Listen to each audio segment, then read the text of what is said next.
Donc on est le 26 juin. Mon parcours philosophique. Alors philosophique, c'est un terme évidemment que l'on connaît, mais qui un peu nous inscrit dans une sorte, comment dire, de vision des choses. Philosophe, amoureux de la sagesse, ce n'est pas exactement le cas. Être sage, ce n'est pas non plus la finalité ou le désir ultime. Être sage, c'est être un peu extérieur aux choses, ne plus être concerné par comment dire, par les contingences, par toutes sortes de choses. On est sage, on est un sage. On est ailleurs, tout en étant encore peut-être, oui, un sage vivant. Donc, et bien sûr, impliqué dans la vie, pour ce qui concerne les besoins corporels, etc. Et le désir, un sage, ça n'échappe pas au désir. Ça prend peut-être de la distance, ça essaie de domestiquer le désir, mais la sagesse n'exclut pas le désir. En tout cas, être un parcours prospectif, un parcours interrogatif, un parcours questif, donc quêtif ou questif, voilà, par rapport à la quête, la question, la quête, toujours la question. Alors quelquefois, et même souvent, on est amoureux de soi, on est amoureux d'un soi qui peut-être n'a jamais existé, mais on imagine que on a commencé à poser des questions. On est amoureux de l'idée qu'on se fait de soi à un âge assez jeune. Mais en tout cas, la question, moi, je me fais plaisir en disant ça de moi. Je suis né avec la question. Ou je suis né à la question assez rapidement parce que il y a des choses qui m'ont interpellé simplement. Pourquoi cette chose-là, elle se passe de cette façon-là.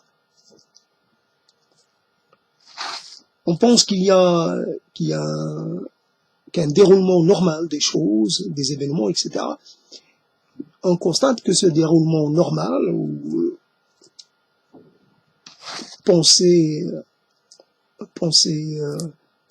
de cette façon, on se demande pourquoi ce déroulement-là, il subit des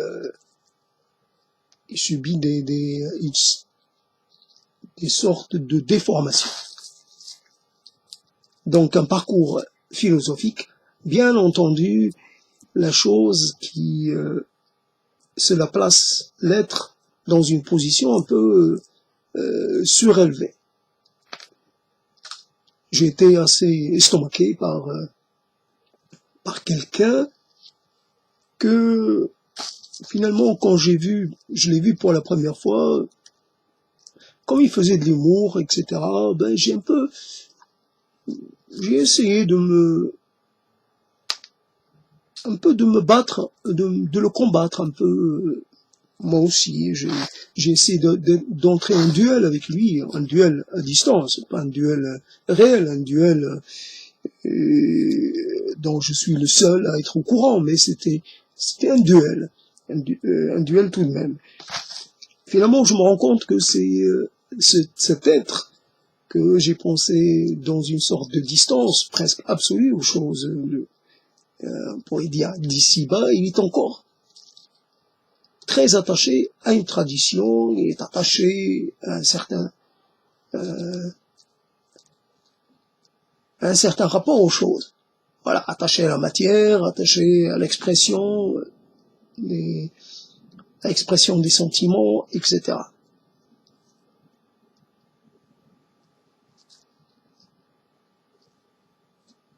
En fait, parcours philosophique, j'y avais pensé déjà depuis quelques jours, et donc je me suis dit, tiens, en fait, dans l'idée de se poser des questions, il y a quelquefois l'idée d'une sorte de, toujours présent, le, le, le j'allais dire, le spectre un peu du développement personnel. Alors cette chose qui veut, évidemment, qui est respectable, et qui veut vous donner les clés du succès. Voilà, si vous faites ça, si vous faites ça, si vous faites ça, un peu, seulement ça prend toujours en compte un certain nombre d'éléments et ça prend pas la totalité. La totalité est finalement la singularité de l'être. Il faudrait un programme de développement personnel adapté à chacun et non pas quelque chose j'allais dire, de global, une sorte de recette. Comme pour les médicaments, il faudrait des médicaments adaptés à la biochimie de chacun, comme chacun, évidemment, on le sait, ça. Donc, oui, pourquoi pas, développement personnel, mais en prenant en compte les contraintes de chacun, en prenant en compte l'aspect social, là aussi. Cet aspect social ne dépend pas de l'individu. Quand vous êtes issu j'allais dire, d'une population, quand vous portez sur votre visage les signes d'une appartenance autre, d'une identité autre, quand vous êtes identifié comme un extérieur, comme un halogène, quand vous êtes identifié comme une sorte d'ennemi d'une certaine façon, quand vous êtes identifié comme là aussi comme une sorte d'inférieur, vous pouvez très bien essayer de. Moi, je l'ai entendu puisque les deux prises de parole sont reliées. D'ailleurs, je continue de faire la même chose qu'avant. Donc, j'ai un JLM qui a du mérite parce qu'à un moment donné, on lui a présenté quelqu'un et ce quelqu'un porte un nom, un prénom à consonance, un prénom qui semble, voilà, arabe. Donc, Khaira, il a dit, Khaira, c'est quoi? Elle n'a pas un nom?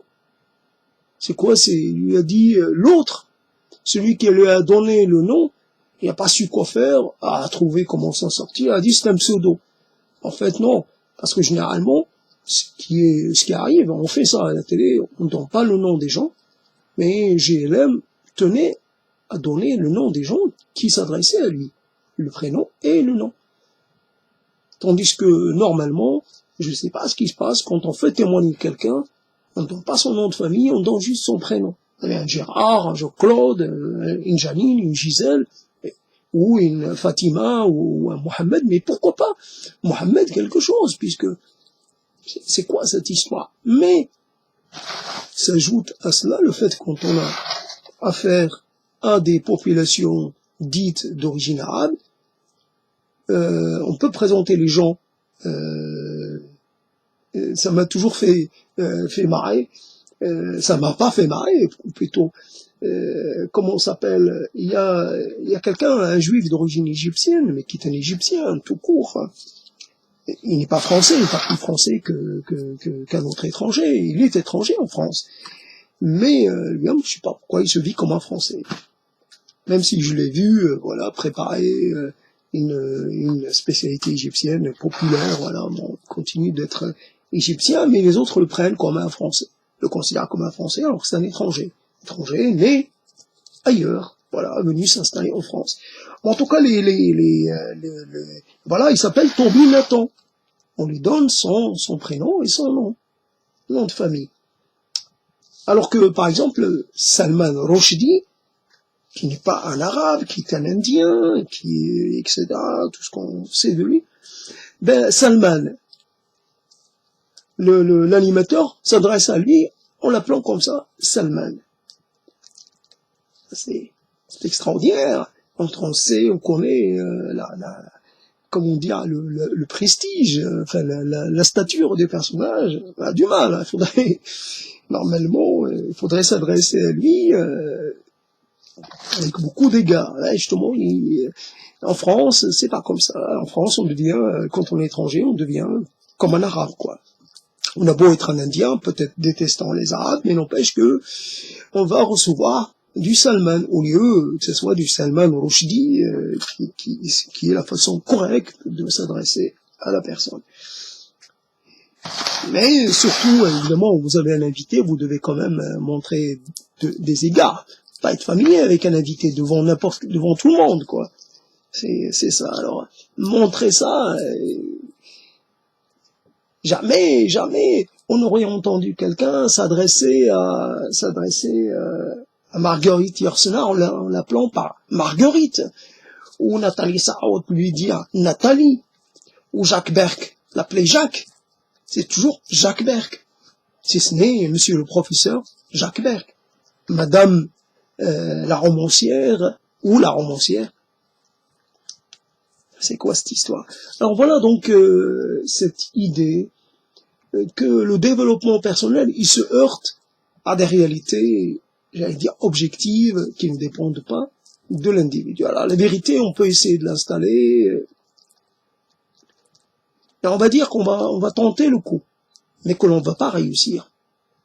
N'espérez pas réussir à atteindre la vérité. D'ailleurs, toute vérité est presque comme toute mode se démode. Toute vérité est appelée à ne plus l'être. Parce que justement, la vérité n'est qu'une sorte j'allais dire, un arrangement avec les éléments qu'on a au moment où on formule la vérité. Après, s'il se produit une chose de totalement différent, on va devoir changer, faire un peu suivre la vérité, adapter la vérité aux nouvelles conditions d'existence, aux nouvelles conditions de conscience, aux nouvelles conditions de je sais pas quoi. Donc, quand on dit, tiens, j'ai pensé à une chose, le colibri voit dans des spectres lumineux totalement hallucinants pour nous. Voilà ce que c'est que le colibri est capable de faire. Bien sûr, il y a des choses qui nous sont inaccessibles, même avec nos outils technologiques, il y a des choses qu'on n'arrive pas, parce que nos outils, ils reflètent un peu nos capacités.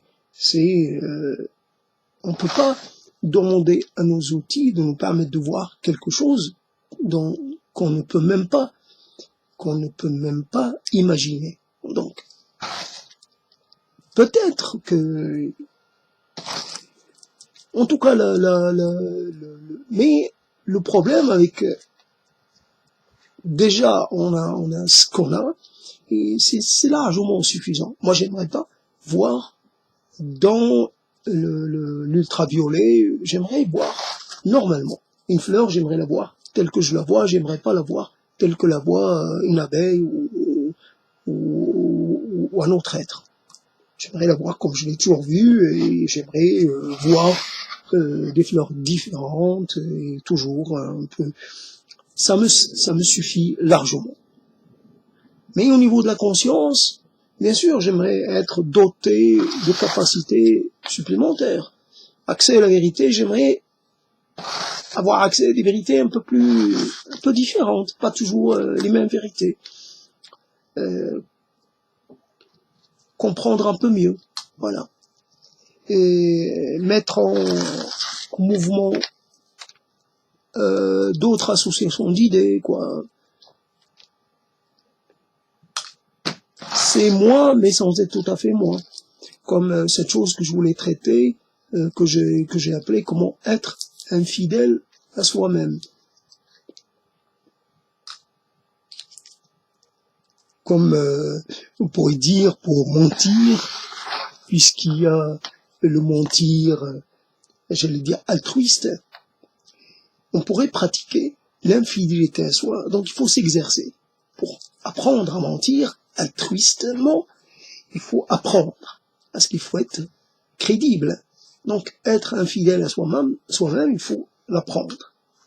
Parce qu'on a justement, on a des routines, on a des, j'allais dire presque des prédispositions. On a une sorte de stéréotypie, on a une sorte de comment on peut appeler ça,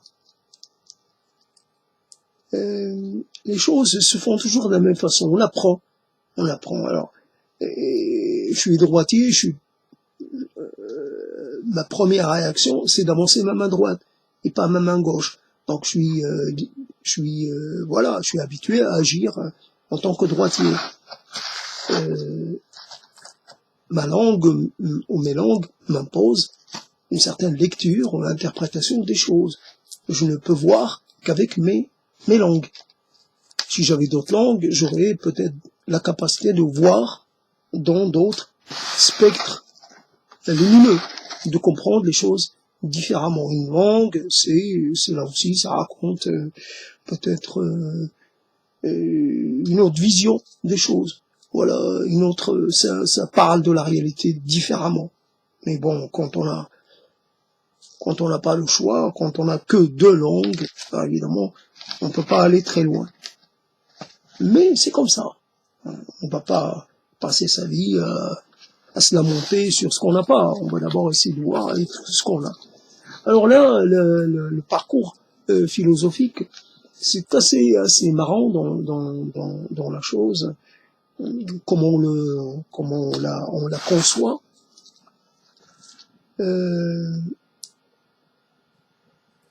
Être occupé comme je suis là, comme quoi la machine humaine, le corps humain est une chose qu'il faut savoir distraire un peu.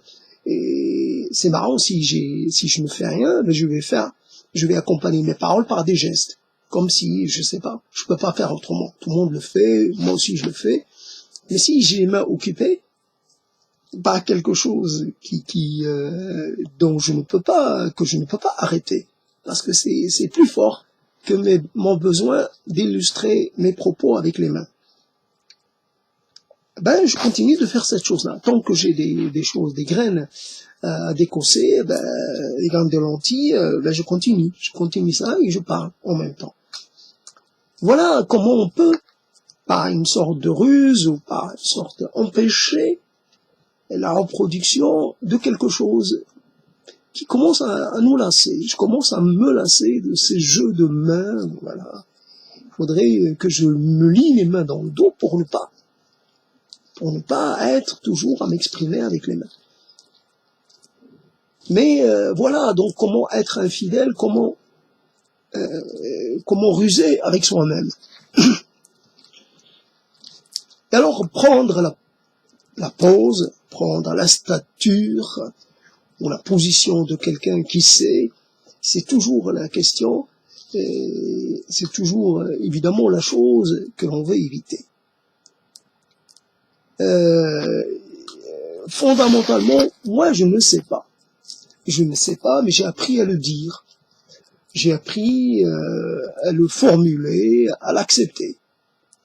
Je ne lutte plus contre mon ignorance, contre mes ignorances. Je les accepte volontiers. Évidemment, et quand j'entends parler, par exemple, c'est vrai, à un moment on est totalement sidéré par l'état de nos ignorances. À un moment, voilà, je n'ai pas lu Jaurès. Moi, j'ai jamais été attiré par Jaurès, mais c'est comme ça.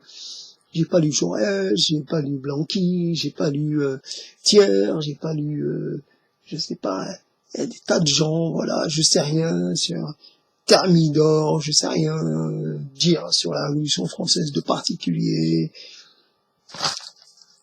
Je sais pas, ça correspond pas à des choses dont je sens l'utilité. C'est vrai que j'entends JLM parler, c'est vrai qu'il cite des choses.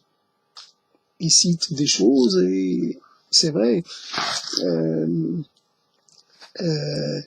C'est marrant parce que il ramène un peu sur, il parle d'internationalisme, lui qui a supprimé l'international de ses meetings, qu'il a remplacé par l'hymne national. Il dit international, c'est internation. Il dit dans le mot international, il y a nation, mais dans le mot international, c'est entre les nations.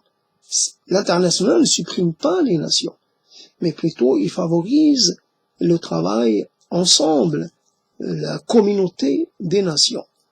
Donc il faudrait une étape supplémentaire, une étape voilà, pour supprimer les nations, justement. Lui, GLM, plutôt, il insiste sur les nations en tant qu'entité presque intemporelle. Voilà, la nation, il faut la protéger, il ne faut pas lui porter atteinte. Voilà, c'est ce qui fait le pays, c'est ce qui fait l'unité du pays, c'est ce qui fait l'histoire, et c'est ce qui fait la singularité, la personnalité, tout ce que l'on veut. Bon, il y a des gens qui pourraient parler de la France en termes de paysage. Ils pourraient dire, tiens, le paysage français, il raconte la conquête de la terre, l'expansion des champs, les cités, la vie des hommes. Après, on peut passer à la révolution industrielle. Voilà un peu comment le paysage a été changé, modifié, etc. Comment, ben non, lui il parle de la France dans ses frontières, évidemment, dans ses frontières conquises, ses frontières artificielles, si l'on peut dire, hein, les frontières du moment, et qu'elles ne sont pas des frontières naturelles. Frontière naturelle, c'est quand il y a un obstacle. Encore, mais au moins quand il y a un obstacle, réel obstacle, à ce moment-là, on peut parler de frontières. Mais pourquoi? Pourquoi la frontière?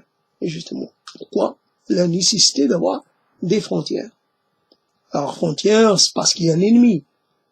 Alors, c'est le limes romain qui se continue, qui est un peu prévu pour un peu éloigner les barbares de toutes sortes. Donc, il faut garder le limes, il faut garder la frontière, il faut pas céder sur cette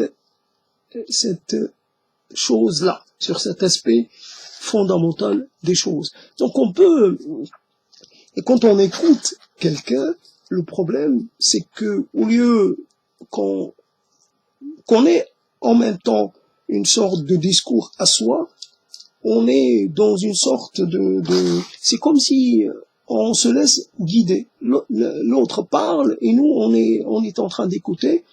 Ben il parle d'une chose qu'on connaît pas ou qu'on connaît relativement peu. Et ça y est, on est tout de suite dans une position j'allais dire, de repli. Ben non, il y a des choses que toi tu connais, que tu estimes importantes à connaître, et moi non, simplement. J'ai pas besoin de connaître ce que tu connais. Il s'agit pas d'une compétition, il s'agit pas d'une sorte il s'agit pas d'un concours. Moi, ce que je connais, ce que j'ai appris à connaître, moi, je trouve que c'est important aussi. On peut être contre les nations, bien entendu, il faudrait l'être. Seulement, une nation, c'est pas seulement une communauté homogène, c'est aussi une communauté fragmentée, et quelquefois la nation, ben, il vaut mieux la nation que les communautés fragmentées. Il vaut mieux peut-être le pouvoir hégémonique d'un État plutôt que les pouvoirs hégémoniques d'un certain nombre j'allais dire, de seigneurs, qu'ils soient des seigneurs de guerre ou autres, en tout cas, de seigneurs locaux. Aussi, comment l'on peut quelquefois voir les choses. Alors, l'État impose des lois, etc., des contraintes, mais d'un autre côté, il offre un cadre, une certaine sécurité. Voilà, l'État, un État fort, a les moyens de garantir la sécurité à ses subordonnés, quoi, d'une certaine façon.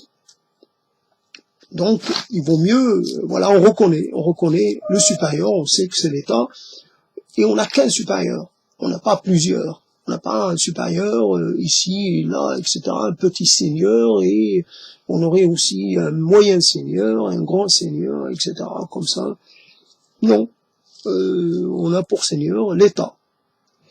Mais ça existe cette histoire j'allais dire, de compétition et de tendance à l'éclatement. Des groupes essaient de constituer des sortes d'États à l'intérieur de l'État, des sortes de territoires. C'est une tendance naturelle finalement à l'appropriation d'un territoire, tendance à la jouissance exclusive d'un territoire et de ressources aussi. Le localisme est aussi dans cette idée-là, dans cette vision-là, cette visée-là. Il cherche plutôt à se refermer. Et finalement, acheter local, c'est aussi faire en sorte que les richesses d'un territoire ne puissent pas échapper, ne puissent pas profiter à d'autres hors du territoire. Donc c'est ça le problème du localisme, c'est que très rapidement il peut amener des communautés à partir en guerre, à partir en compétition. Simplement on revient à l'idée, quand vous avez un excédent, quand vous produisez, vous avez obligatoirement un excédent qui peut être de toutes sortes.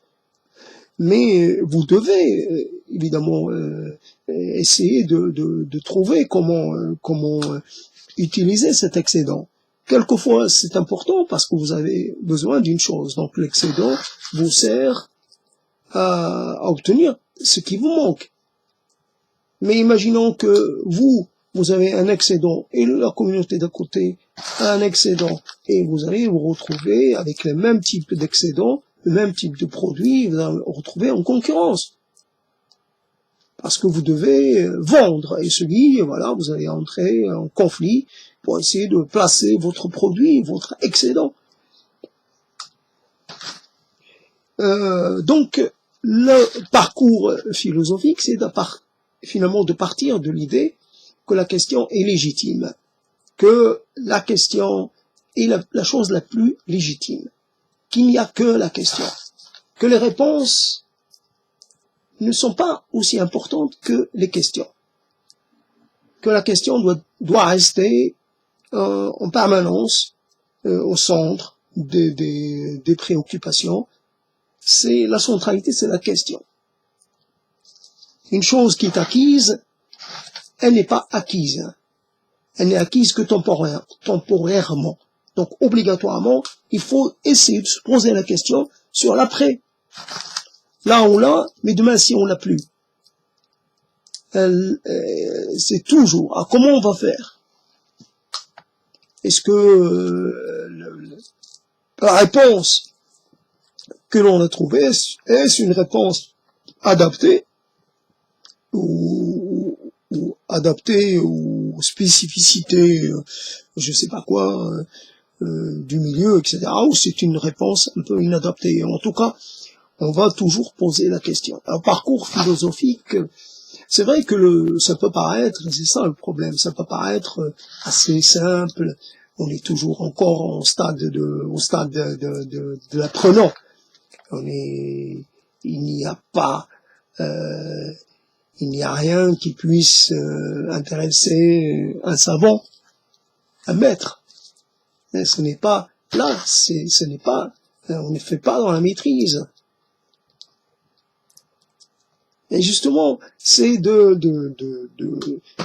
ne pas prétendre, de ne pas se reconnaître en tant que maître, d'échapper à la maîtrise. hein, il dit, parce que de toute façon, si vous êtes maître, ça vous installe dans un rapport faux. Les autres vous prennent pour un maître, et vous savez que vous êtes un faux maître. Vous leur racontez, vous êtes, et puis même, vous devenez esclave de cette situation, de cette, vous pouvez plus vous revenir à votre vie. Vous êtes honoré, adulé, divinisé, et vous devez, vous avez des adorateurs, et vous devez fournir ce que vos adorateurs attendent de vous. Donc, un maître n'est pas aussi libre qu'on pourrait le penser. Il devient lui-même l'esclave de sa propre situation de privilégié ou d'être adoré. Voilà, donc oui, ça peut paraître simple, c'est simple, c'est pas compliqué, c'est comment s'inscrire dans son époque, comment s'inscrire dans une sorte de cohérence avec avec le milieu, avec les gens, avec un peu avec soi, avec soit comment on est, comment se définir, comment savoir ce que l'on doit réclamer ou ne pas réclamer, ce que l'on doit attendre ou pas attendre, ce qui nous est dû ou pas, comment un peu faire en sorte de privilégier les voies plutôt médiales plutôt que la voie du conflit ou la voie de la violence. C'est extraordinaire, je vois des choses, la vie vous rappelle à votre dimension, vous êtes modeste, vous êtes dans l'erreur en permanence, parce que vous êtes incapable de prendre en compte la totalité de ce qu'il y a. Vous êtes victime d'une émotion. Cette émotion, elle est reliée à quelque chose de très ancien. Vous avez appris à réagir de cette façon. Donc, il suffit que les conditions soient à peu près semblables et vous allez réagir de la même façon. Tout de suite, vous êtes sur la défensive, tout de suite, vous prenez une position, un jugement, voilà, ça y est. Alors que finalement, hier, donc, hier et avant-hier, quelqu'un qui passe comme ça, deux personnes qui sont en train de parler, ou trois, il salue très fort, j'entends, son bonsoir messieurs, d'une voix très sûre, mais en même temps respectueuse, et j'entends pas de réponse. Pas de réponse. Je me dis, il y a quelque chose qui ne va pas. Quelqu'un qui salue, je veux dire, de façon, il aurait pu ne pas le faire, mais il salue des gens qui sont dans la rue. Ils sont dans la rue, donc il les salue parce que il trouve que c'est bon, c'est quelque chose à faire. Et les gens ne lui répondent pas. Alors on se dit, tiens, il y a quelqu'un qui est très âgé, qui est affaibli et tout, mais finalement il m'oblige, moi, à le détester, et finalement parce qu'il a cette réaction-là. Il a cette réaction d'ignorance.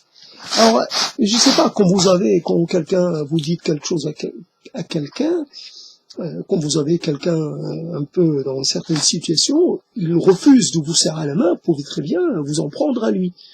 Et ça peut déboucher sur une bagarre, voilà, que vous pouvez estimer normale, légitime. Mais quand vous avez quelqu'un de très âgé, vous pouvez rien faire. Il répond pas à votre salut, ben vous devez vous incliner. Vous devez la prendre sur vous. Il répond pas.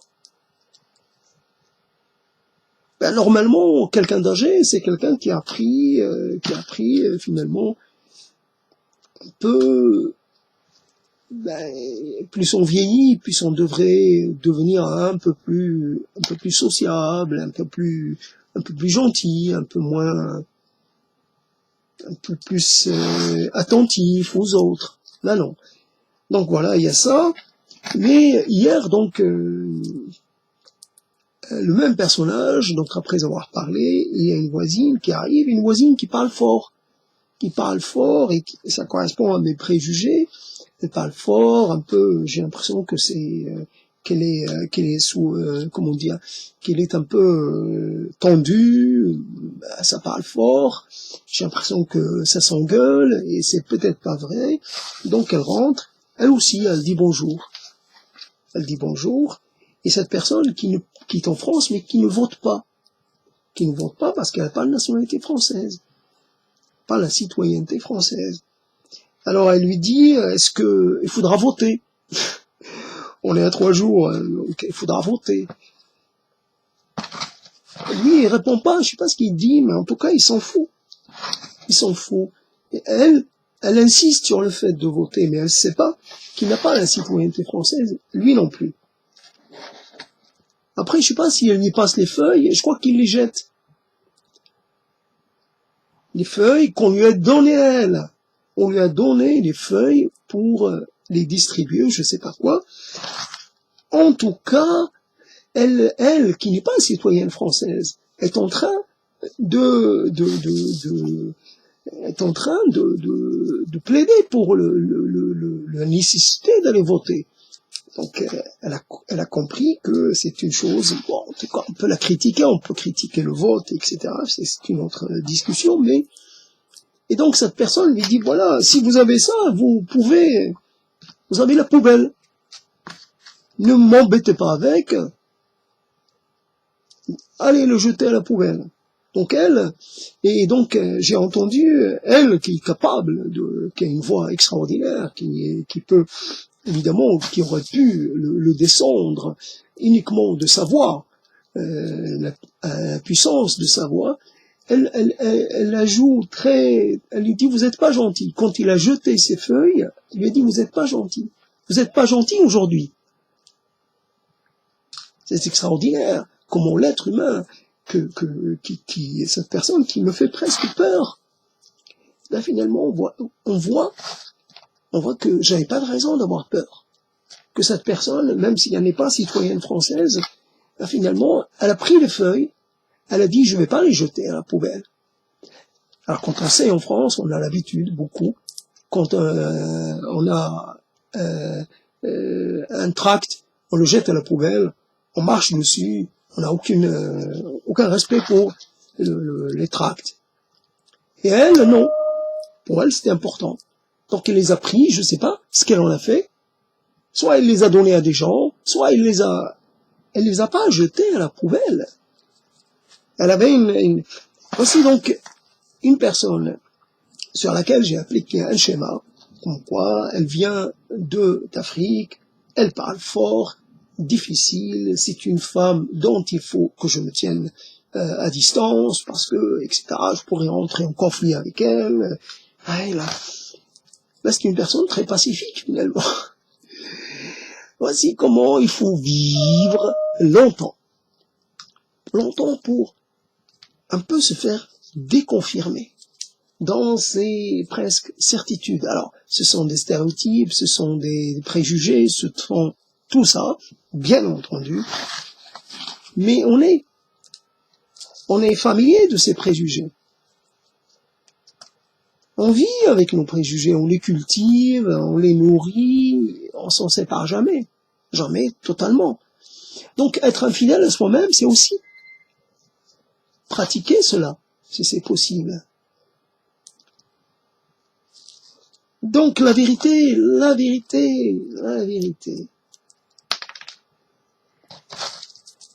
Donc au parcours philosophique,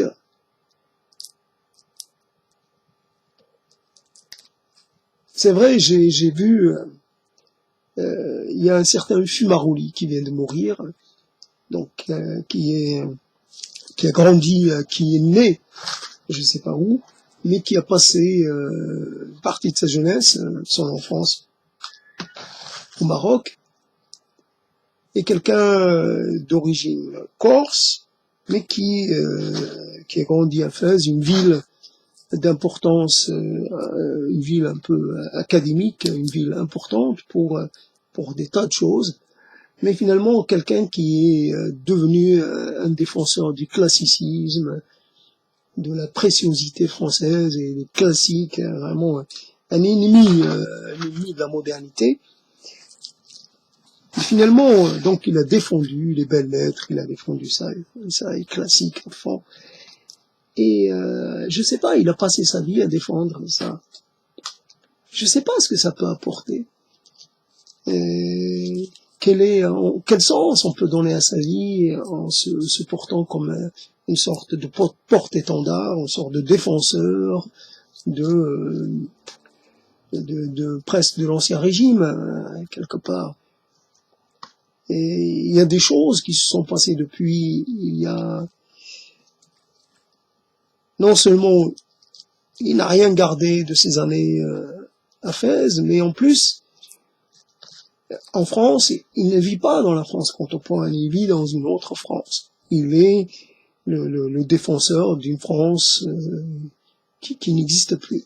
Voilà, passéiste, a passé sa vie, évidemment, parler d'une façon très précieuse, évidemment, aucune trace de l'accent, j'allais dire, corse, plus rien, c'est vraiment un grand précieux. Il est mort le précieux. Ça y est. C'est vrai qu'il y a encore ces vidéos, elles sont pas nombreuses, elles sont même un peu ennuyeuses. Il y a aucun intérêt vraiment à suivre ce qu'il raconte. Je sais pas s'il se faisait plaisir. Oui, il se faisait plaisir. Il faisait plaisir à certains cercles, bien entendu. Il y a toujours des amateurs de ces périodes historiques-là, je sais pas, 18e, 17e, 16e, tout ça, tous ces vraiment, ces temps passés. Donc, à la fin, parce qu'il y a une fin, à la fin, qu'est-ce qui va rester? On aura dit beaucoup de choses. Alors, évidemment, après, on va pourrir. On va être dévoré par le feu. Je sais pas, pourrir ou être la proie des flammes, je sais pas. En tout cas, la chose a rien. Il reste rien. Une personne a vécu toute sa vie. Elle a parlé d'une certaine façon. Elle a défendu les mêmes idées. Toujours, il a considéré la vie, enfin, ou la société d'une certaine façon. Une personne prisonnière de son personnage, prisonnière de ses habitudes, incapable d'être infidèle à elle-même. C'est ça, donc, la chose, comment on peut retourner les choses. À être infidèle, c'est peut-être impossible, c'est peut-être juste une vue de l'esprit, mais après, sur le plan pratique, ce n'est pas évident. On est dans la reprise, on est dans la continuité, on n'est jamais dans la rupture. La rupture, c'est quand ça nous arrive, mais ça nous arrive parce que c'est extérieur, mais c'est pas intérieur. Un événement tragique, je sais pas. Une chose qui nous arrive, voilà, une violence, une rupture. Mais soi-même, après, on s'adapte. On devient un peu moins favorable à certaines choses. C'est tout. Mais autrement, on change parce qu'on est forcé de changer. Mais on change pas parce que on a plaisir à changer, parce qu'on trouve que changer, je sais pas, une façon d'avoir rapport aux choses, on la quitte pas. Tant qu'elle nous satisfait, on pourrait, voilà, donc, on cherche pas l'instabilité, parce que c'est là aussi, ça pourrait ressembler à de l'instabilité. On pourrait dire, tiens, je cherche l'intranquillité. je cherche finalement à échapper à moi-même. Donc le parcours philosophique, bien sûr, vous avez des gens, voilà, vous avez des gens qui vous racontent des choses. Au lieu de vous raconter les choses simplement, ils vous les racontent de façon très compliquée, en pensant que cela va vous aider peut-être à comprendre la complexité des phénomènes. Là, c'est un concept fort, parce que vous devez comprendre que vous, je sais pas, c'est une énorme machine pour venir à bout de quelque chose de vraiment je sais pas, c'est comme si on venait avec un tractopelle pour cueillir une fleur. Pourquoi les grands concepts et les concepts d'autorité, etc. Pourquoi faire quand on veut dire les choses simplement? L'être humain est forcé, à partir du moment où il est en vie, forcé d'entrer en compétition avec ses semblables. Compétition forte ou compétition, j'allais dire, presque sans trop d'éclat, mais compétition tout de même. Parce que les ressources ne sont pas disponibles à la même façon pour tout le monde, et puis, je sais pas, vous êtes jeune, je sais pas, vous êtes dans une classe où il y a, je sais pas, vous êtes 30 garçons, il y a 5 filles, obligatoirement, la compétition va tourner, va être forte. Et puis même, vous auriez été à égalité, la plupart des garçons iraient du côté de la fille la plus attirante. Voilà, donc leur compétition, elle est normale, parce qu'elle naît d'une différence, elle naît d'une sorte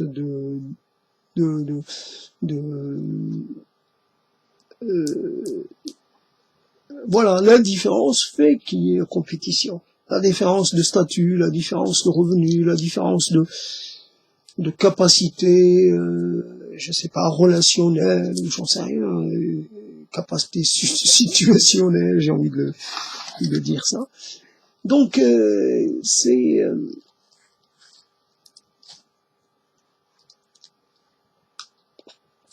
prendre le temps, simplement le temps non pas de réfléchir, mais d'être là sans rien faire, et puis d'interroger ce non-faire, ce moment pendant lequel on n'a rien fait, on n'a même pas pensé. Ce n'est pas toujours important ni essentiel de penser. On peut ne pas penser. D'ailleurs, on serait vraiment très soulagé de pouvoir arrêter de penser, tiens, je décroche, c'est pas, ne venez pas chez moi, je suis occupé, je suis chez moi, mais mon esprit est j'allais dire, non pas en dérangement, mais il est en repos. Voilà, je pense à rien, je fais le vide total. Ne venez pas me poser une question, car je n'ai même plus la langue pour répondre. Donc, au bout d'un moment, j'ai plus de langue, j'ai plus d'imagination, j'ai plus d'esprit, j'ai plus rien. Mon esprit, déconnecté, total. Comme paraît-il avec la kétamine qui permet la déconnexion. Déconnecté. Donc, après, penser. Après, la quantité, finalement, la quantité de mots que l'on convoque, etc., est évidemment en rapport avec le vide, avec l'importance du vide. Il faut remplir le vide. On sait que le vide, il est conséquent, quoi. C'est un corps qu'on n'arrive jamais à habiller entièrement.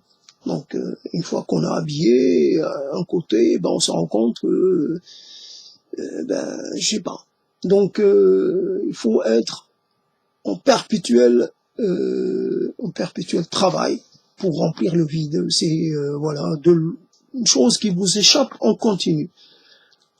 Parce que le vide, il change de forme, il change d'aspect, donc il faut le suivre hein, aussi dans ses métamorphoses. Mais parler, on sait que parler, ce n'est pas nécessaire. C'est un combat sans fin, un combat presque désespéré, perdu d'avance. Mais on combat quelquefois comme ça parce que on s'engage dans des batailles. Bon, on ne sait pas pourquoi. On se retrouve enrégimenté. Bon, c'est bon. Alors la question de la vérité, la question du parcours philosophique. Donc c'est vrai que j'ai en face de moi deux personnes. Alors JLM et puis il y a ce personnage à la barbe blanche et qui se prend pour une sorte de personnage céleste, voilà. Et c'est vrai que je peux pas me détacher de lui d'une certaine façon. J'essaie de continuer à combattre, de mon du lieu où je suis, avec mes mots à moi. Donc, donner une réponse, c'est justement emprisonner l'autre dans quelque part dans cette réponse. Il n'y a pas de réponse à n'importe quelle question. Peu importe la question, pas de réponse. Alors, je peux donner, je sais pas, j'ai une intuition. J'ai le début de quelque chose. Je vois une chose, mais ce que je vois n'est peut-être pas vrai. Je peux être en train de totalement me faire avoir. Je peux être victime d'une sorte d'illusion. Voilà, quand je vois, je ne vois rien, mais j'ai l'impression de voir. Ça nous arrive souvent d'imaginer des choses qui n'ont pas de réalité, qui n'ont pas de corps. Voilà, la réalité que je propose, la réponse que je te propose, c'est une réponse qui n'a rien de concret, qui n'a rien j'allais dire, ce n'est pas une réalité. Je sais pas,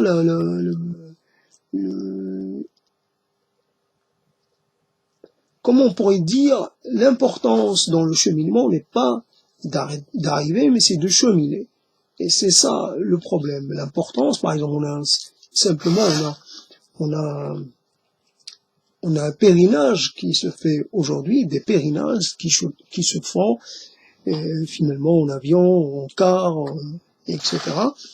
Et à côté, on a encore des gens qui cheminent à pied. Ce qui est important, c'est le chemin. C'est le chemin par exemple de Compostelle, qui évidemment était assez long. Et on arrivait à Compostelle après avoir vraiment souffert, et presque. Et chaque fois que l'on faisait une rencontre, on avait l'impression d'avoir appris quelque chose. Donc quand on arrive, finalement, on n'est plus le même. On est transformé par le cheminement. Donc quand on fait un pèlerinage en un clin d'œil, en 2 heures, on est déposé quelque part au milieu du lieu le plus sacré. Voilà, on est à Compostelle, ça y est. Non, il se passe rien. C'est le désir et peut-être les souffrances et les inconforts du cheminement qui font que une fois qu'on est arrivé, voilà, on est soulagé d'être arrivé. Puis on est arrivé, certains ne sont pas arrivés, voilà, le cheminement fait qu'il y a des gens qui n'arrivent pas au bout du cheminement. Donc le cheminement, c'est important. Donc moi je chemine. Je suis peut-être plus avancé qu'un autre. Mais peut-être c'est pas bon pour moi. Faudrait que je revienne en arrière. Parce que j'allais dire ma rédemption. Ce qui est important pour moi, c'est de continuer de cheminer. Car il se peut que j'arrive trop tôt, avant d'avoir finalement à réaliser ce qui me manque, d'avoir appris ce dont j'ai besoin d'apprendre, ce que je pourrais avoir besoin d'apprendre. Peut-être que j'ai besoin de rien apprendre, mais je l'apprendrai à la fin. Voilà, apprendre qu'on n'avait pas besoin d'apprendre, qu'on n'avait pas besoin que les choses que l'on trouvait, que l'on quittait, n'était pas, on a quitté quelque chose pour aller chercher autre chose. Alors, finalement, on aurait mieux fait de pas quitter. On cherchait une chose qu'on avait à portée de main. Alors, voilà, c'est la chose qu'on va réaliser, c'est la conclusion ou qu'on va réaliser au bout du cheminement.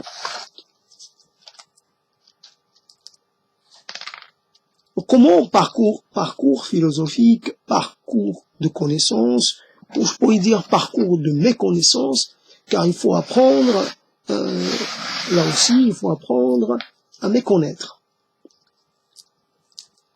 Le degré de méconnaissance dont je peux faire preuve est important. C'est important à quel point c'est visible, c'est concret. Et c'est là une réalisation. C'est là une chose importante. Je comprends, d'accord. Est-ce que ma compréhension va me permettre d'agir sur mon corps, réellement, sur mon corps? Est-ce que cette compréhension va me permettre d'agir sur la chronicité? Je peux essayer de faire en sorte d'accélérer le temps, de vivre un peu à 120 à l'heure, alors que avant je vivais à 50 à l'heure. J'accélère, mais pourquoi faire? Accélérer parce que je vais arriver quelque part. Là où je vais arriver, c'est la fin. C'est le lieu ultime, donc je n'ai pas d'intérêt à accélérer pour y arriver. C'est la fin. Donc là aussi, une autre idée sur le cheminement et le fait de ne pas parvenir à la fin. Évidemment, on va parvenir à la fin, mais parce que peut-être ce sera le bon moment, une fois que le corps aura cessé de pouvoir fonctionner normalement, quand on sera fatigué de ce corps, quand on ne pourra plus le supporter. À ce moment-là, on va dire, tiens, j'arrête là, je descends. Oui. Donc on se rend compte, et c'est la prise de la parole qui vous révèle à vous, évidemment. Et c'est là la chose la plus importante et le grand risque, c'est d'essayer de faire dans la performance. À ce moment-là, c'est la tentation de ce trentenaire qui parlait du pouvoir extraordinaire du cerveau, qui parle vite, qui essaie de montrer qu'il est à la hauteur de ce qu'il dit, qu'il est un génie, qu'il est ceci, qu'il est cela. Et ça peut correspondre à son âge, c'est presque normal, mais à mon âge à moi, je dois pas être dans la performance. Souvent, donc, l'erreur, ce serait d'essayer de mettre en place quelque chose qui puisse, voilà, me faire bien voir de ceux, ou bien entendre de ceux qui pourraient m'écouter. La question n'est pas là. La question, c'est, on pourrait adresser la question à celui qui pourrait être en train d'écouter. Qu'est-ce que tu fais, toi, avec tes questions, avec tes réponses? Qu'est-ce qui...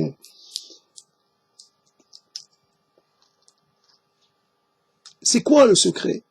C'est quoi finalement la finalité? C'est quoi tout ça? On fait tout ça pourquoi, finalement?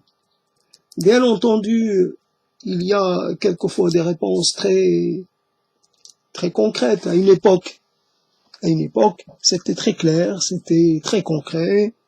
On faisait des enfants pour s'assurer la continuité. Simplement, on pouvait comme ça continuer de vivre par procuration. Je sais que mon patrimoine va être sauvegardé. Je sais que, par exemple, mon nom sera pas oublié, que ma tombe sera finalement sera entretenue. Aujourd'hui, on n'a plus de tombe. On a une urne. Bon, c'est pas extraordinaire. C'est facile à perdre, c'est facile à... Après, on n'a pas cette continuité. On n'est plus dans la continuité. On n'arrive pas. Les gens se déplacent en permanence. Les gens changent de valeur, système de valeur, comme ils changent de chemise. Les gens peuvent très bien, ça me rappelle cette histoire de juifs qui essayaient d'effacer les traces de la circoncision. Voilà, les gens un peu relient un peu la chose qui les relie au leur, si je puis dire. Pourquoi pas? Pourquoi pas? Tout peut se justifier, tout peut être légitime à un degré ou un autre, mais il y a ce problème de la continuité. Il n'y a plus d'enfants pour veiller sur les tombes. Les enfants peuvent être là, mais ils habitent loin, donc ils ne viennent jamais en visite. Donc la tombe va se retrouver en déshérence. Et on va revenir, on va plus trouver la tombe. Elle est où la tombe de papy? Ben, on sait plus où elle est. La stèle a été cassée, renversée, volée. Bon, il n'y a plus de stèle, donc il n'y a plus de tombe. Moi, j'imagine pas, c'est arrivé. Ce cimetière qui a brûlé. Et donc, si on avait des repères végétaux, ben, les repères, ils ont disparu. Voilà, c'était la tombe près de l'arbuste, là-bas, c'était l'arbuste. Mais non, l'arbuste, il n'est plus. Donc, la physionomie du cimetière a changé.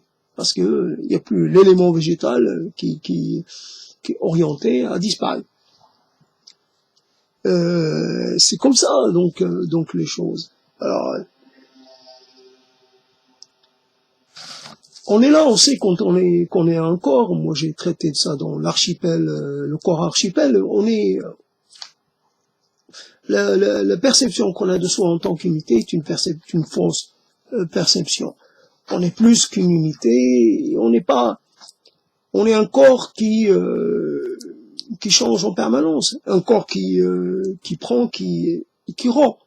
Donc, ce corps-là, c'est marrant parce qu'on comprend pas exactement quand on arrose des plantes, et quand on sait, on se demande mais pourquoi? Mais parce que les plantes, finalement, elles transpirent. Donc, on dirait, tiens, j'ai arrosé pour la journée, pour 2 jours. Non. Finalement, donc il y a une déperdition de l'eau. Donc, il faut réarroser, etc. Comme nous aussi, on est obligé de boire parce qu'il y a une déperdition de notre eau. Donc, en permanence, on est traversé de permanence, en permanence, on absorbe des choses, et en permanence, on les rejette, on les garde pas, on les garde pas totalement. Et puis, c'est un corps qui n'est pas sous sa forme première, c'est un corps qui a été transformé, remodelé plusieurs fois. Donc, Donc, quand il va mourir, quand il va perdre cette forme-là, il va connaître un autre degré de transformation, mais il ne cessera pas d'exister pour autant. Il ne sera plus aussi, je sais pas, j'allais dire, sous cette forme-là, il va, j'en sais rien, une partie de nous, nos cellules, etc., nos bactéries, tout ça, finalement, une partie de nos bactéries sont évacuées, une partie de nos cellules sont évacuées, le matériel génétique ou matériel, je sais pas comment dire, corporel, est évacué. Donc après, on va plus absorber. Donc a priori, voilà la question. Quoique peut-être, je sais pas, les os continuent d'absorber, des rayonnements, etc. J'en sais rien. En tout cas, on va plus continuer d'absorber. Ce qui fait, on va être que dans la perte, que dans le fait de rendre ce qu'on a pris, tel minéral, tel ceci, tel cela. Donc on va rendre jusqu'au jour où il n'y aura plus rien à rendre. Mais c'est la mort, dans une certaine façon, je sais pas. Donc le parcours philosophique, là je suis fatigué, je vais arrêter. Le parcours philosophique, il ne peut pas aller plus loin, parce que j'ai perdu la concentration, parce que j'en ai marre aussi.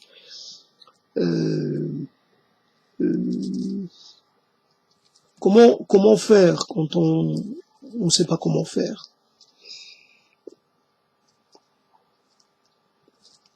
C'est la solution de la facilité que de se dire ignorant et de finalement de le proclamer. Ouais, c'est facile, comme dire tiens moi je fais rien parce que rien n'a d'importance pour moi. Dire que les choses pourquoi ranger quand ce qu'on range aujourd'hui va être de nouveau finalement l'ordre n'existe pas, l'ordre ne peut pas se maintenir. Tout ce qui est dans un ordre finalement va revenir. L'état premier des choses est le désordre et le désassemblage. Ce qu'on met en place, on va devoir le rendre à son état réel, c'est-à-dire dans tout ce que j'accumule, finalement je vais devoir m'en débarrasser, tout ce que et finalement je fais, je nettoie, je remets, mais la saleté, finalement la saleté, si l'on peut parler des choses comme ça, la saleté, elle fait partie de moi. Donc pourquoi lutter contre la saleté quand on sait que la saleté, elle ne pourra jamais en venir à bout. Donc pourquoi accumuler des connaissances quand on sait que cette accumulation, quand elle ne sert plus dans la compétition sociale, après elle ne sert plus à rien. Cette accumulation ne pourra rien en faire. Donc des connaissances pour soi-même. Faut-il, voilà la question, faut-il passer du temps? Quelle est la motivation? La réelle motivation. La motivation, c'est les honneurs. La motivation, c'est la conquête d'un pouvoir. C'est la conquête d'une réputation. Mais comme j'ai plus ça, est-ce que je vais lire de Jaurès parce que Jaurès m'attire? Jaurès ne m'attire pas parce que c'est une idole. Et moi, les idoles, ils ne me disent rien. Jaurès.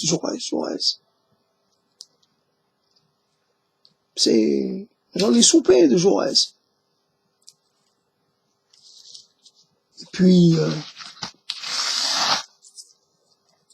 on pourrait dire que certaines choses sont datées, elles sont en rapport avec un contexte, ce contexte n'est plus d'actualité, etc. Tout simplement. Donc, qu'est-ce que j'ai besoin? J'ai besoin de choses qui m'assurent un certain confort.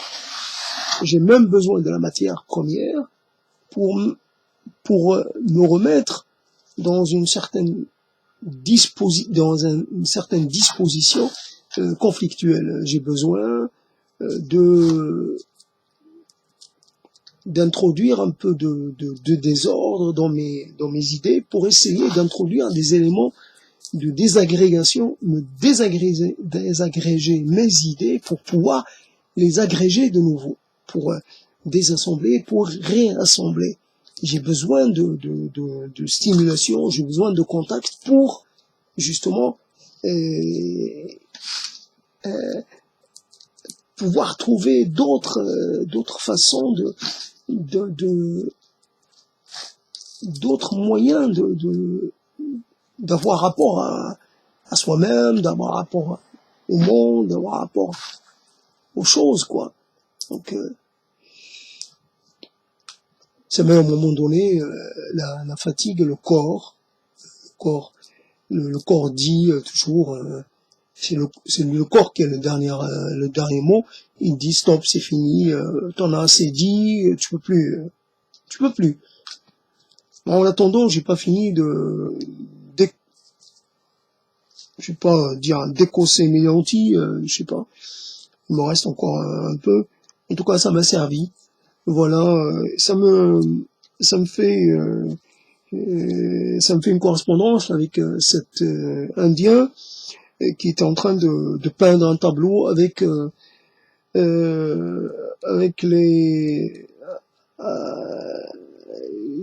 comment on appelle ça, avec la bouse de vache. Ben, une chose évidemment sale, mais qui est en train de peindre, d'utiliser la bouse de vache en disant. Donc moi, je fais quelque chose un peu comme lui. Je fais comme je suis en train de faire une activité dont j'ai parlé tout à l'heure, mais qui a un sens et qui n'a pas de sens. Voilà, les choses ont en même temps sont dans une sorte de contradiction. J'allais dire une contradiction normale, existentielle, une contradiction ontologique, je sais pas comment je pourrais le dire. C'est normal que les choses soient dans des sortes de réalités ou dans des systèmes de valeurs, ou je sais pas comment dire, un peu contradictoires. La vérité n'est pas dans un acte en tant que tel, mais dans des actes, dans la pluralité des actes, et même dans la différenciation des actes, dans la un acte peut être considéré comme n'ayant pas de valeur monétaire, n'ayant pas de valeur symbolique, ou n'ayant ni ou alors il peut avoir une valeur, mais une valeur infime. Mais c'est important, cette valeur infime. C'est important. Ça a de la valeur, même si c'est infime. Ça a une signification, même si ça peut ne pas le laisser voir. C'est ça. Alors, être dans le faire, même quand le faire est totalement, peut être insensé,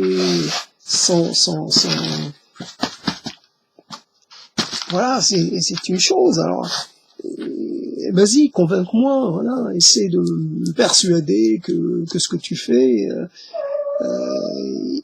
correspond. Voilà, j'ai un doute. J'ai un doute sur ta santé mentale, mais c'est pas grave. Le doute est, c'est pas grave. Tu as le droit d'avoir des doutes. Santé mentale. Faut-il d'ailleurs être sain d'esprit pour pouvoir être sain d'esprit? C'est quoi être sain d'esprit? Moi, c'est sûrement que je suis pas sain d'esprit, puisque tu le dis. Moi, je pourrais pas le savoir. On peut pas se rendre compte que de son propre état. C'est possible que je sois un fou, mais fais attention. Dans cette catégorie-là, je pourrais citer quelques-uns de très prestigieux. Il y a des fous très remarquables.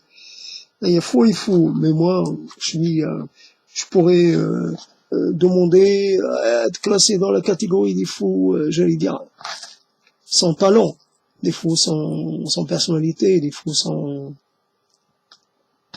sans éclat, des fous de base. Ouais.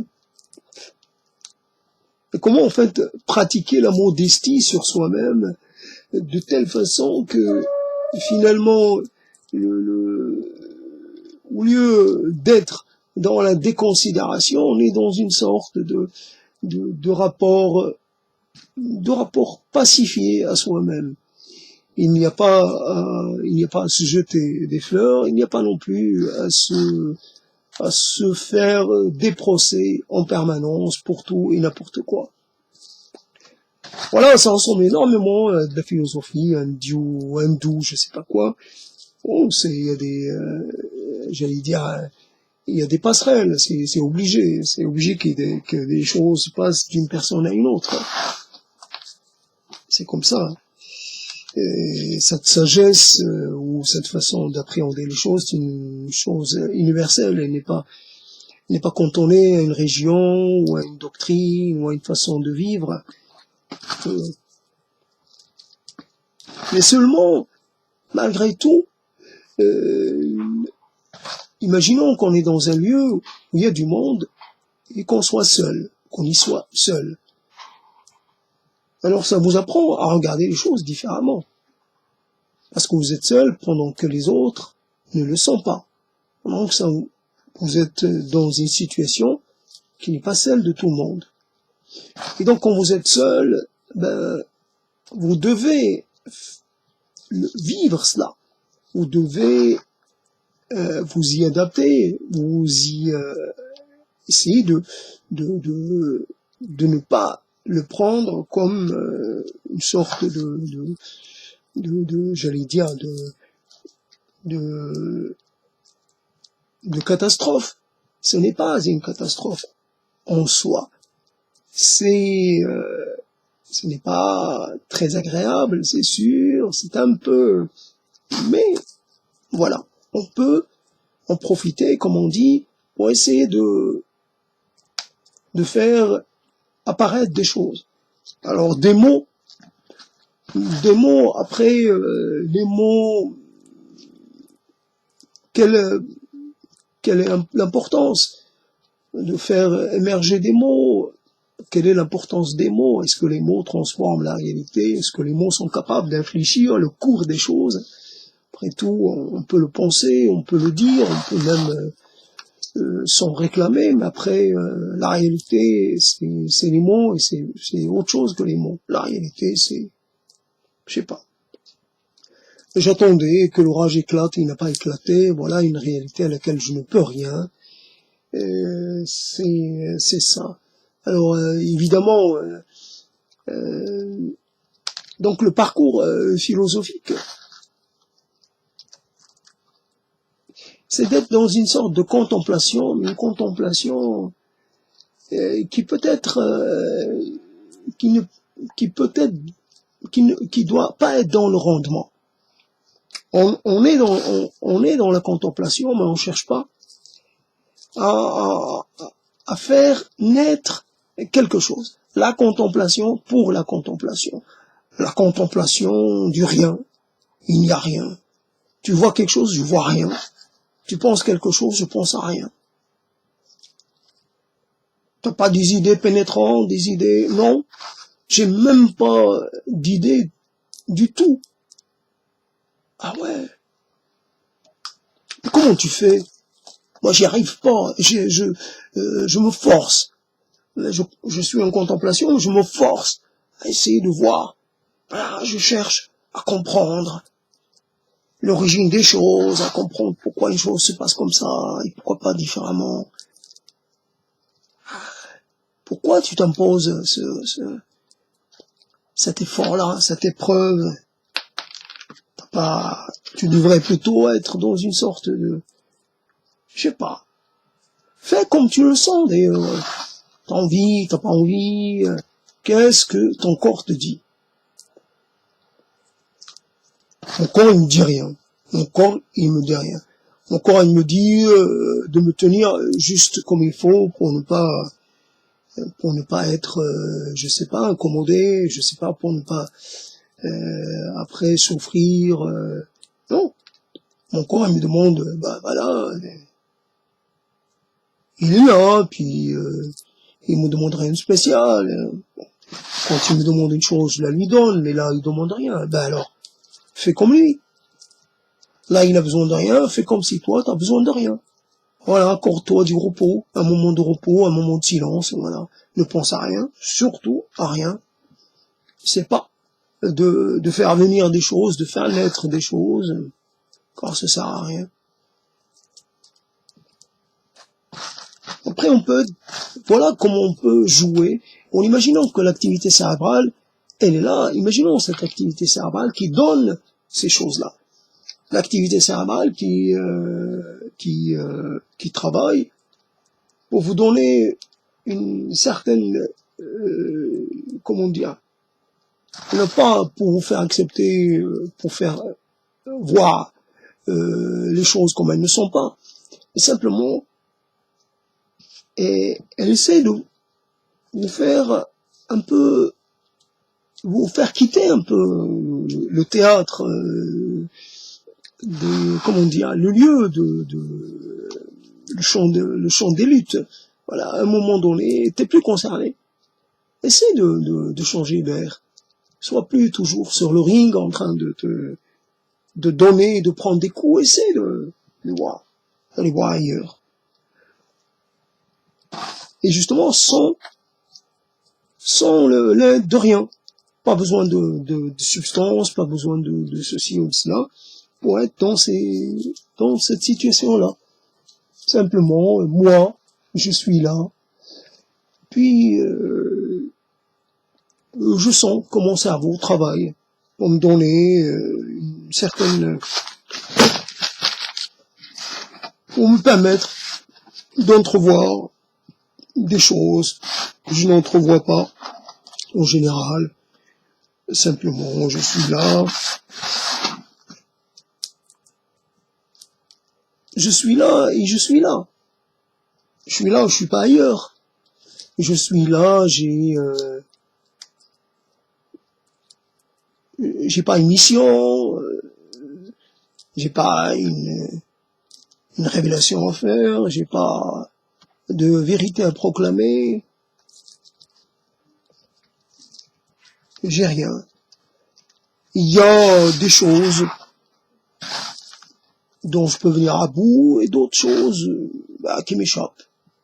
Ce qui m'échappe, m'échappe, et ce qui est à ma portée, est à ma portée, et même ce qui est à ma portée, je peux y renoncer. Parce que c'est à ma portée que je vais m'en emparer. Et après, c'est une affaire de mots. Ainsi, comment les mots entretiennent ce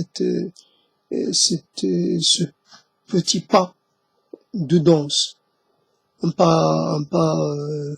pas, puis un autre pas, et puis c'est un rythme, c'est une sorte de suite de pas. C'est les mots. C'est pas moi, ce sont les mots. Voilà, c'est moi sans être moi. Donc il faut faire attention aux mots. Un mot, bien sûr, il est sorti de ma bouche, mais je ne suis pas tout à fait moi, ce mot. Ce mot, il est venu parce que ça faisait partie d'un enchaînement, ça faisait partie d'une suite, c'est associé à d'autres mots. Mais après, moi, j'appartiens pas à un mot en particulier. Mais d'une certaine façon, j'ai même pas besoin d'un mot pour me décrire, pour me présenter. J'ai besoin de rien. C'est vrai que le corps va se rappeler à moi, et ça me met dans l'embarras, le corps désirant qui se rappelle à moi, qui me force. Est-ce moi, c'est mon corps qui me force, ou est-ce que c'est moi qui fait ça parce que j'y trouve du plaisir? Et c'est quoi ce plaisir qui n'en est pas un?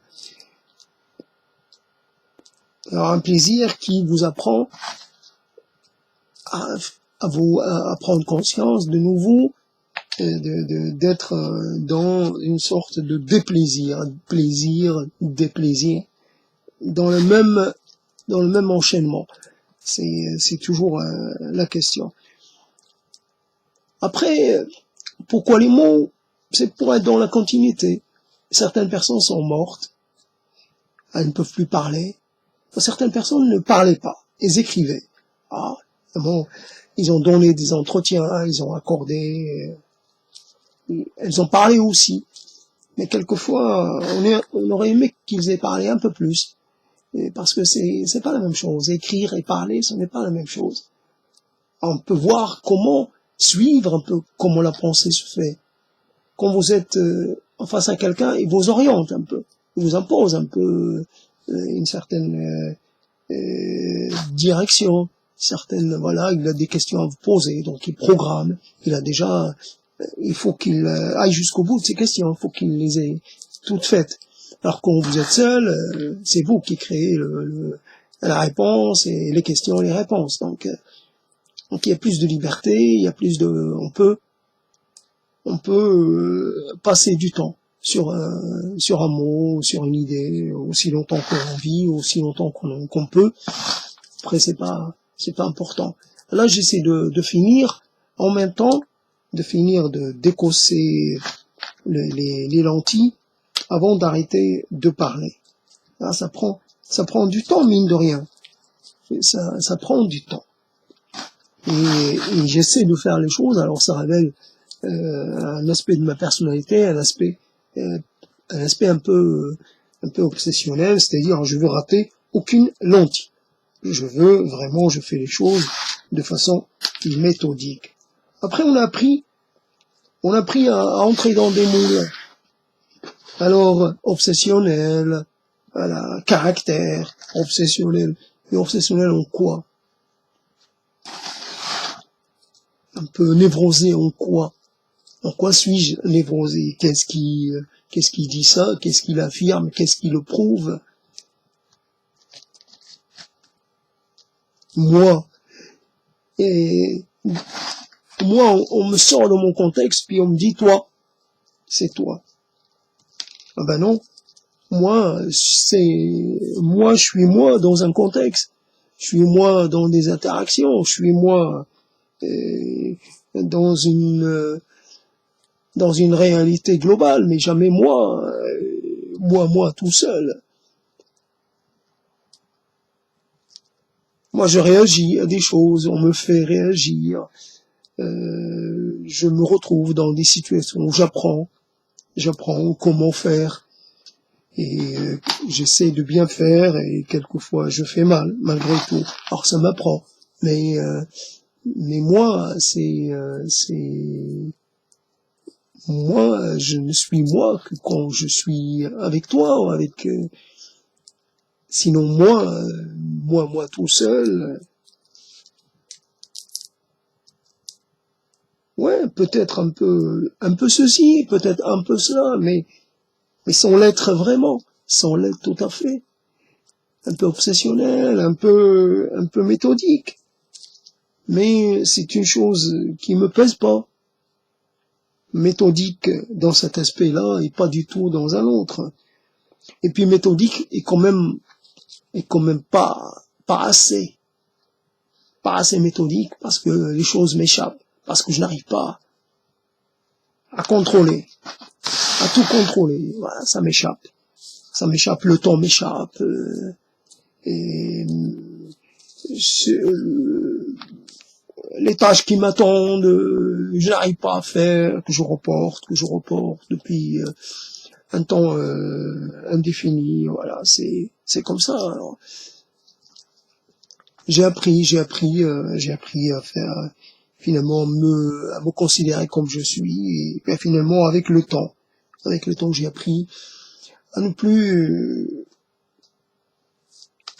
finalement au lieu d'être dans une sorte de conflit déclaré, je suis dans un conflit un peu qui se gère relativement sans trop de remous, sans trop c'est pas la tempête,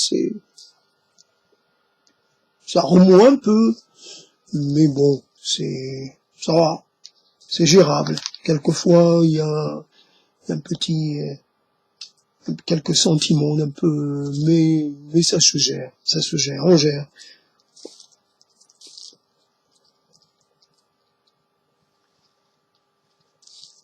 Alors j'ai toujours pas fini. Je sais pas, c'est bizarre hein, que ça ait pris autant de temps. Alors évidemment on apprend que on revient, on refait là le machinisme, on voit ce que le machinisme permet. Le machinisme permet justement de gagner du temps. Après la question gagner du temps, pourquoi faire avec le temps gagné? C'est toujours la question. Le temps gagné pour, je sais pas, le temps gagné pour apprendre pourquoi faire.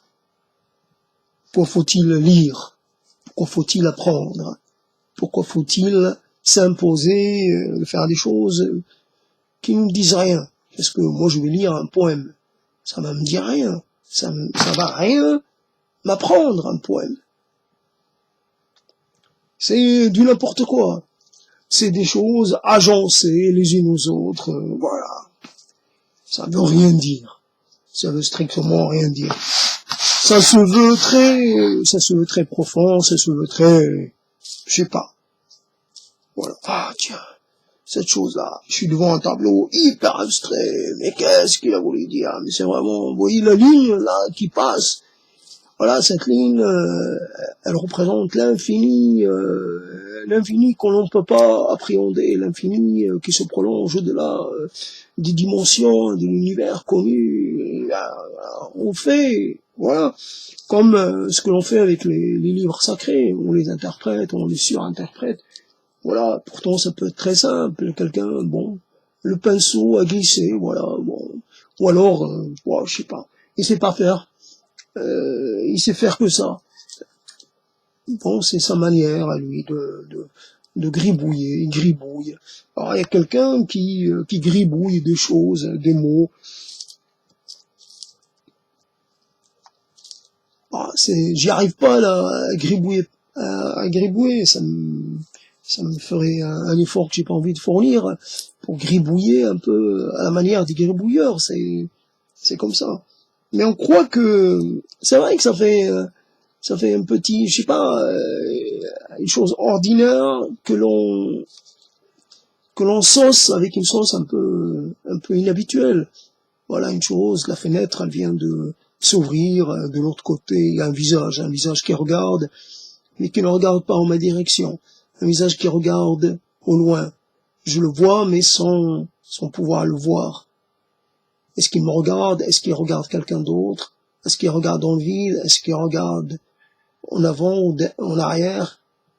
Ce visage, cette fenêtre, aussi ouverte qu'elle soit, elle est fermée. Ce visage, il ne me regarde pas, il me traverse.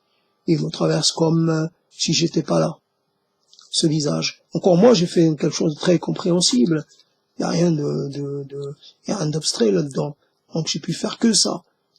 Donc c'est comme ça. Alors on rencontre des gens. Voilà, on devient transparent dans la mémoire, pas transparent physiquement. On devient transparent. C'est comme si ils nous ont effacés de leur mémoire. Effacer de ma mémoire, j'y crois pas. De ta mémoire, j'y crois pas. Parce que moi, j'arrive pas à t'effacer de ma mémoire. Comment cela se fait? J'y comprends rien. Pourtant, j'ai cherché. J'ai fait beaucoup d'efforts. Chercher à t'échapper. Ça n'a pas marché. Chercher à fuir. À ne plus être prisonnier de toi. Pourtant, ça n'a pas marché. J'ai cherché. Pourtant, à chaque fois, j'échoue. Et à chaque fois, je reviens vers toi. Et je comprends pas. Comment ça se fait? Comment ça se fait que t'es toujours là? Comment ça se fait que c'est toujours toi et pas quelqu'un d'autre? C'est toujours toi qui habite par là-bas. C'est toujours toi qui est cette allure-là. C'est toujours toi qui est cette voix-là. C'est toujours toi qui sourit de cette façon. Ah, c'est toujours toi qui est ce timbre de voix. Mais c'est toujours toi qui m'embrasse. Et puis c'est toujours toi qui me dit non. Je voudrais plus t'embrasser, je veux plus t'embrasser. C'est toujours toi. Comment ça se fait que t'es toujours là?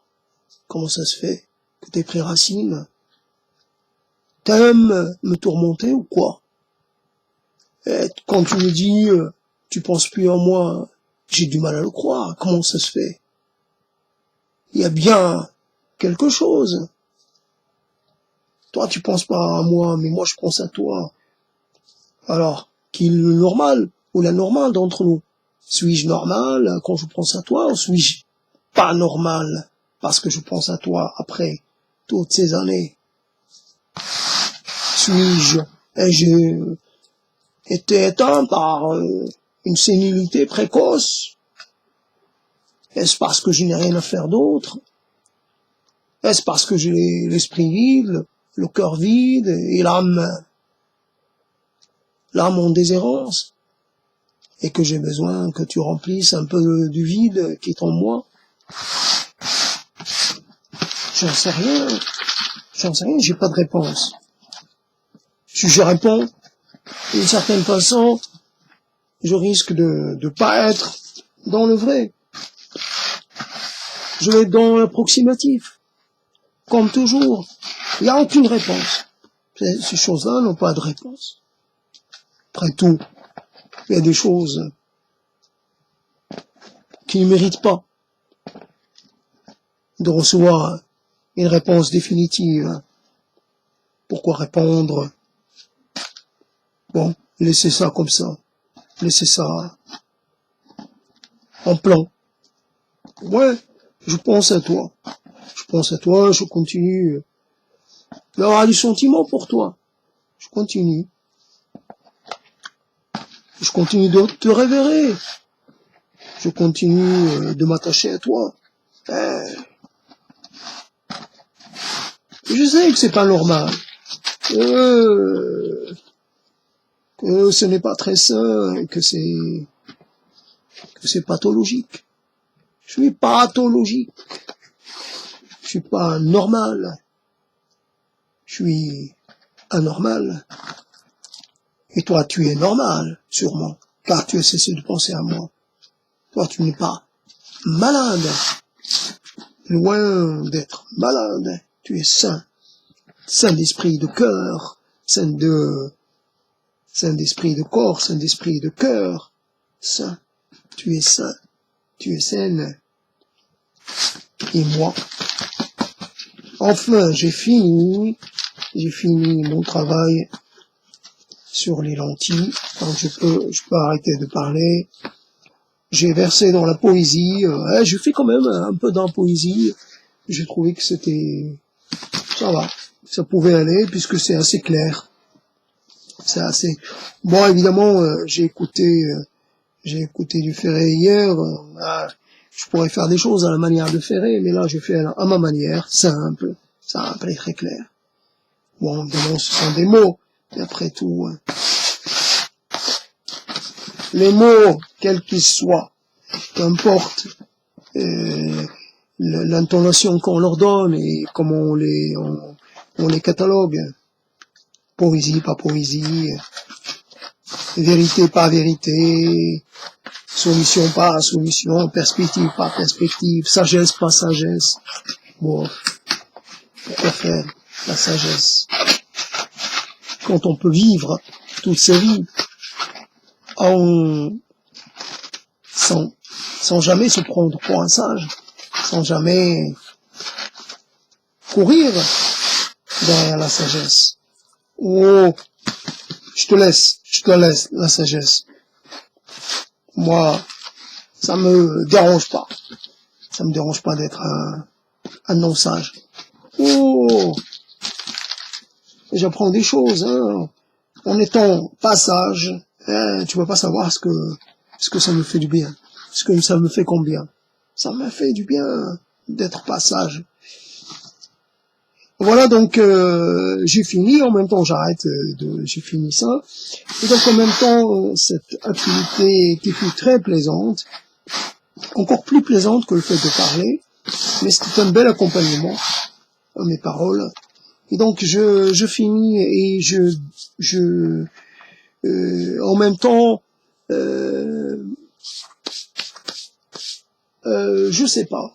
Là, ce sont des réponses à des gens qui sauront jamais que je leur ai répondu. C'est pas important. C'est pas important qu'ils ne le sachent pas. C'est pas important qu'ils le sachent non plus.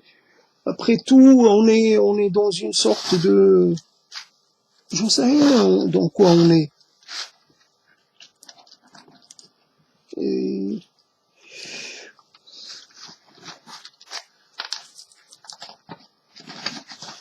je sais pas. En tout cas, le bonheur. Être de bonheur. Être dans le bonheur. Ouais. Donc, j'arrête là. Je reprends pas un autre truc. Je le reprendrai plus tard. Ça, c'est quelque chose pour vérifier s'il reste pas une lentille qui m'aurait échappé. C'est la chose que je fais. C'est l'acte. En même temps, l'acte le plus, comment dire, qui n'a pas de signification comme ça à première vue, mais c'est l'acte presque, j'en sais rien, si vous faites une chose qui vous devez reprendre, par exemple, le lendemain. J'ai jamais compris le jardin zen ou je sais pas quoi. En fait, maintenant, je comprends un peu. Dans l'idée parce que il faut reprendre le travail. Si on devait, finalement, la forme devait se conserver en permanence, ce serait pas intéressant. C'est de reprendre le jardin et de redessiner les vagues, etc., etc. C'est le même matériau, c'est les mêmes figures, c'est les mêmes actes. C'est pas grave. Ce sont des actes qui nous inscrivent un peu dans la durée, qui nous, voilà, dans une certaine permanence, tout en sachant qu'ils sont vains et qui n'ont pas de signification propre, que malgré tout, on pourrait s'en passer. Qu'est-ce que ça dit sur le réel? Qu'est-ce que ça apprend sur le rapport que l'on a aux choses? Alors, on peut être dans l'inaction. Si on pouvait être, je sais pas, ne pas être en besoin de respirer, de s'alimenter ou de se bouger parce qu'on a besoin le corps réclame qu'on le bouge, donc sinon ils sont kilos, sinon on peut pas rester immobile.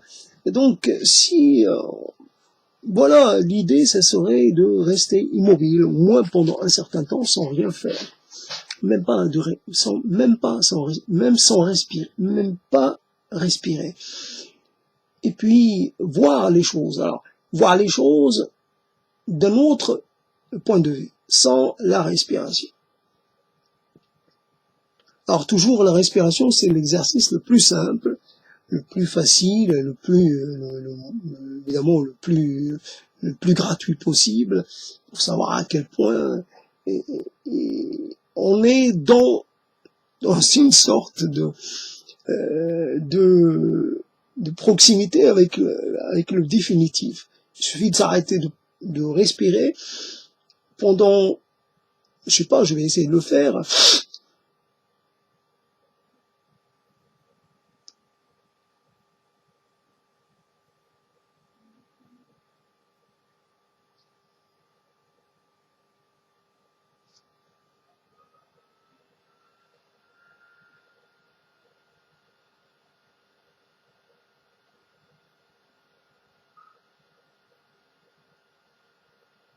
Bon, je vais pas le faire jusqu'au bout, mais en tout cas, pour se rendre compte que on a tout de suite affaire à une impossibilité, à quelque chose qu'on peut pas ne pas faire, qu'on peut pas s'interdire de faire. Respirer est un acte vital, et c'est l'acte vital le premier d'entre tous.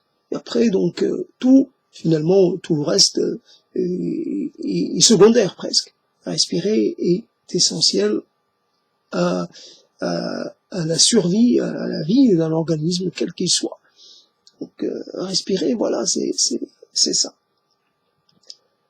On aimerait pouvoir, à un moment donné, échapper à toutes ces contraintes biologiques, ces contraintes sociales, ces contraintes issues de son propre parcours personnel. Voilà, ces contraintes, les contraintes qu'on en a par rapport à la gestion de son passé, quoi. On se retrouve toujours ramené à certains moments, voilà, toujours. Donc, en fait, on voudrait être, s'en émanciper. On n'arrive pas à cette émancipation. Voilà un autre point de vue. On peut attaquer les choses comme ça, comment s'émanciper de soi-même. Mais là, évidemment, ça demanderait vraiment du temps et j'arrête.